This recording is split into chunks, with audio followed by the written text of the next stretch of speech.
This week in the field, I go looking for big waves and I don't find them.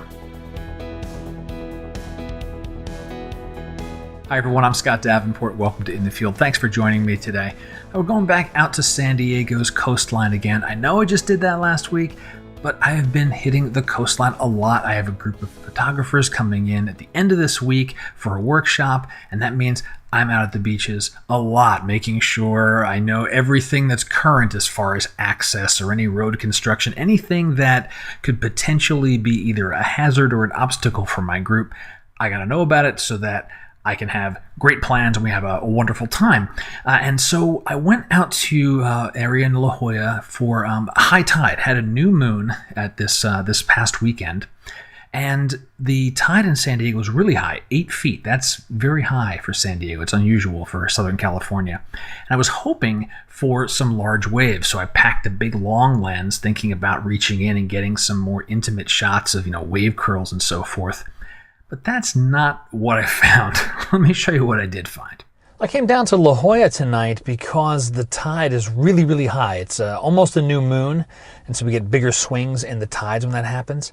And I was hoping for some big waves. There was reports of swells of, 2 to 3 feet, which is pretty decent for San Diego. That plus the high tide, maybe some crashing around the rocks. And I'm parked, right at the water's edge here, and the surf is almost flat. There's just nothing going on. So I got a little bit of time. I'm going to let I'm going to hang out here and see if nature changes its mind. But I got to admit, I'm a little bummed. Well, the southern breaks are looking a lot better than where I am right now. So I'm going to head down to that section. Still not the bigger dramatic waves I was hoping for, but there's more rocks down there, some longer fingers that reach out, some potential for more interaction. And the sky itself is looking quite interesting right now. A good potential for like those sunbeam bursts coming through the clouds. Although I do think that the sun will get swallowed up before sunset actually occurs. We'll see if I'm right. This spot's working out pretty well. Some nice spills over the rocks here. Beautiful sky behind me. The tide's still rising up, so I do need to be careful not to get too close to the edge, getting myself all wet, the gear wet. One challenge I'll have is I am only working with the 24-70 today. I left the really wide angle lens at home. I brought the long lens. I was thinking about big waves, and well, that's just not going to happen today. So we'll get as close as we can without getting too dangerous and get some shots set up. This little perch is going to work out well. I'm elevated enough to keep myself reasonably safe from getting wet, although I'm kind of already wet from the knee down. And it gives me these rocks a nice platform for my viewer to stand on. When I frame up, there'll be a place for them to visually sit and look out over this scene. The 24mm is going to be a little challenging to get as much of the sky in as I want, but that's the kit I have today, and I'm going to make the best of it. All right, so I'm set up, dialed on f16, and I put the polarizer on the front, not because I need to cut glare, but it's just a light enough piece of glass to give me just an extra bit of drag on the shutter. It's still pretty bright out here, and I'm only dialing in at around 1/8 of a second. I really like to bring that down a little farther, so I may fiddle around with aperture versus neutral density filters as long as I can stay here. I've been hit by another wave on the side, splash from this little spot here. So I'm trying my best to stay dry, but it just ain't working out.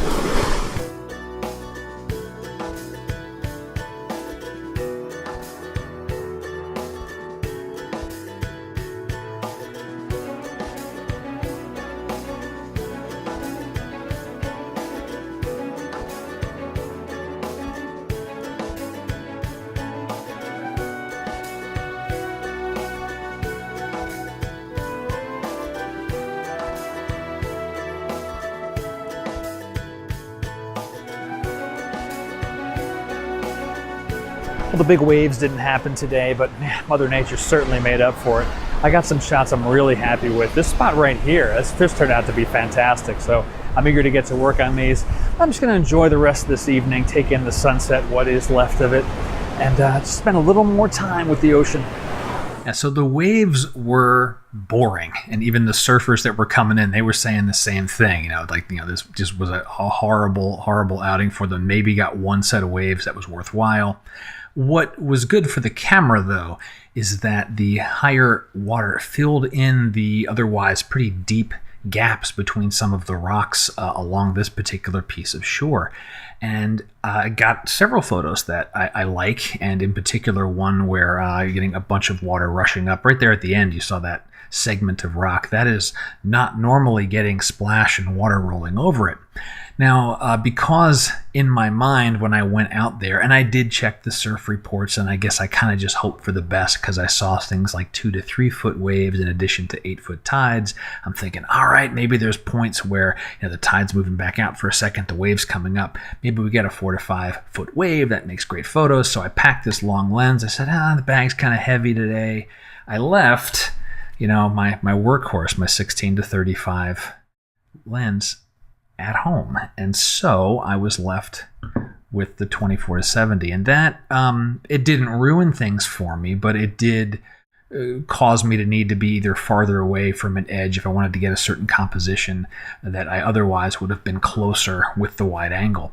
And so so maybe the tip of the week, maybe it's twofold, is one, if you're going to go out and do landscapes, you probably want to have your widest lens with you, and then secondarily, don't let the limitations you may have on your gear prevent you from going out, because I ended up with great photos. I still, with the 24-70, I still got some nice shots. I actually want to show a few of them to you here, the 2 main compositions that I did. And let me limit this view down a little bit just to the ones that I've rated here. And so, this sequence here was the first set, and then this was the second set here. And you can see I've done some processing on one of them so far. I guess a couple of observations as I look at these. I did crank up a few longer exposures, and I'll make that a little bit bigger here. And I didn't like the ones that were completely smoothing out the water. These are the ones that are like 1 minute, 2 minute, 3 minute type exposures. They just didn't look as pleasing. It looked vacant. Whereas this was in the neighborhood of like 8 to 9 seconds, and there's still, I think the key component here, there's still beach.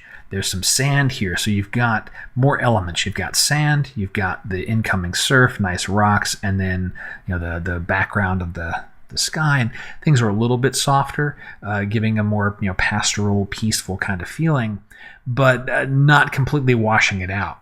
And then for the other set where I was on these big rocks here, I mean this scene fundamentally composed itself, right? Corners, you got angles coming in, this nice platform of rock. It was getting a beautiful set of sweeping water coming over every 3 or 4 waves.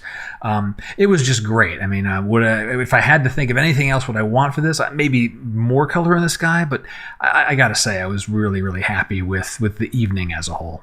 And that's going to do it for this week's In the Field. I hope you've enjoyed it, and if you did, please let me know somehow. Thumbs up on the video, comments below. If you got a question about photography, ask in the comments, or you can send it to me privately if you want to keep it private through my website. And I hope to hear from you. Until next time, my name is Scott Davenport, and happy shooting.